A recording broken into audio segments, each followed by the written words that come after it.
जय जोहार, जय आदिवासी दोस्तों। माરું નામ છે મેહુલ ને જય શ્રી રામ દોસ્તો। ને આપણે એવી વાત કરવાની છે કે ભાગ્ય ત્રીજે ભાગે કે સોતે ભાગે રાખતા હોય છે, એનું આપણે ભાગ રાખતા હોય કામે આવ્યા હોય ત્યાંથી આપણે ગામમાંથી, તો આના શેઠિયાના હેવા હાથે થોડીક બોલાવશાલી થયેલી।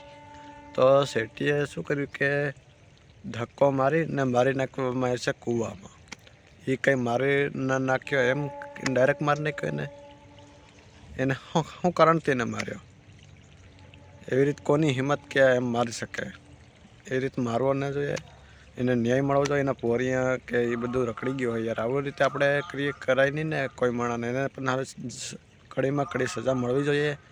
એ રીતે એને માર્યો એટલે એનાથી હવે મારી નાખવામાં તો હું તો એમ જ કહું કે મારી નાખે તો એને વધારે ન્યાય એને મળવો જોઈએ। એની આગળ પછાડી ઘણા ખાવા પીવાવાળા હોય છે કે નાના નાના છોકરા હોય છે, એનું પાલન પોષણ કરવા સારું એ કામ કરવા આવ્યો હોય, કામ હાટું થઈને થોડુંક થયું હોય એનો કંઈ વાંધો નહીં, પણ આવી રીતે ડાયરેક્ટ મારી નાખે એ તો ના જ ચાલે।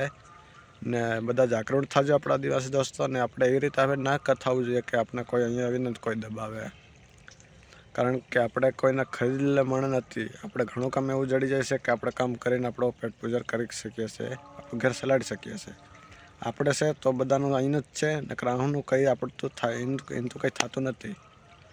એનાથી કોઈનું હવે કામ થવાનું નથી, એટલે હવે તો એને છે ને કામ આપણે આપવું આવું તો એનું કામ થાય એવું છે। હવે તો આ બધા જાગૃત થજો અને આ ભાઈને ન્યાય મળે એવો આપણે કહે છે કે ન્યાય સારામાં સારો મળે ન્યાય, કે એને જોઈને કોઈક બીજો કરે। આ તો દિવસે દિવસે આપણે આંદોલન કરીએ છીએ, બધું કરીએ છીએ, તોય છતાંય આનું પાછું આવું રિઝલ્ટ મારે તો ખરાબ કહેવાય છે।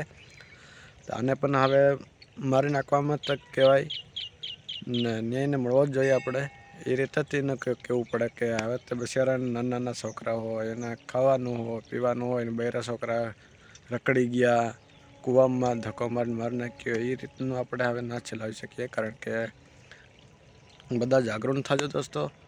તો જય જોહાર, જય આદિવાસી।